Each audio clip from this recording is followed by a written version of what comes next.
Haga jingle kai Indian Premier League ka Kenhun jong Dhoni ka CSK kalala ban penlim ya ka Delhi Capital da ar penyeuron.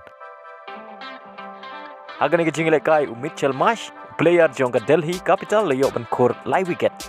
Bat kumjuru player jong ka Chennai Super King Upathirana layo ban khor hadu lai wicket. Haga ni jingle kai.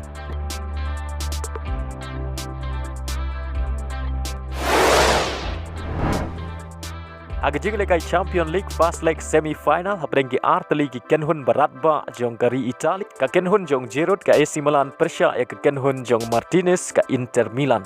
Bat gani ka sin ka basan bagini ki arteli ki Kenhun kini kendu haga jingle kai Champion League. Henry ka AC Milan ka Klempat Sharem abaro South League jingle kai ki Baladeb. Bat gani ka home game jong ka AC Milan. Haga ni jingle kai Unawak Djokovic urang ele kai tenis babranam ka perthai udon bental lem ban saki ya kani jingle kai hapreng kini ki arteli ki Kenhun aba phai shakane ka jingle kai ka Inter Milan kala yo ban pen khijar tang ha ka minute ka ba pra lengbau sekho bat ya ka bol lai rapen bu do kal hanuglu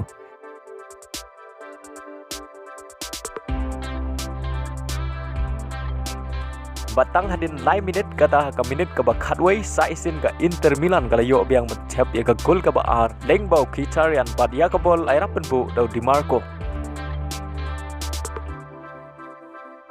Bat ha ka minute ka balai peway ka Inter Milan kala yo ya ka penalty lengba ka fall haga bau player jong ka AC Milan ula penkelon ya Martinez Henry lengba ka jingerap jong ka VAR u referee claim ai ya ka penalty. Bat ha bukur ka kala step ka Inter Milan kala tam da ar lanon.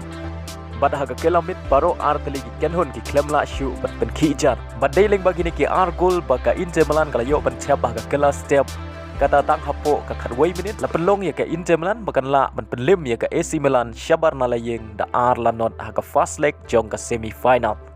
Bat kani ka deiru ka sin ka beningkong nag benta ka Inter Milan bakan job Persia ya ka AC Milan ha jingle ka Champion League. Bat leng bakan ka jing job ka Inter Milan ka don kam tang ban ya khaj ha ka second leg ban yo rong sya ka final. Kat ba ka AC Milan ka don kam ban job ha ka second leg khnang bakan yo rong sya ka final jong ka Champion League benta uksnem.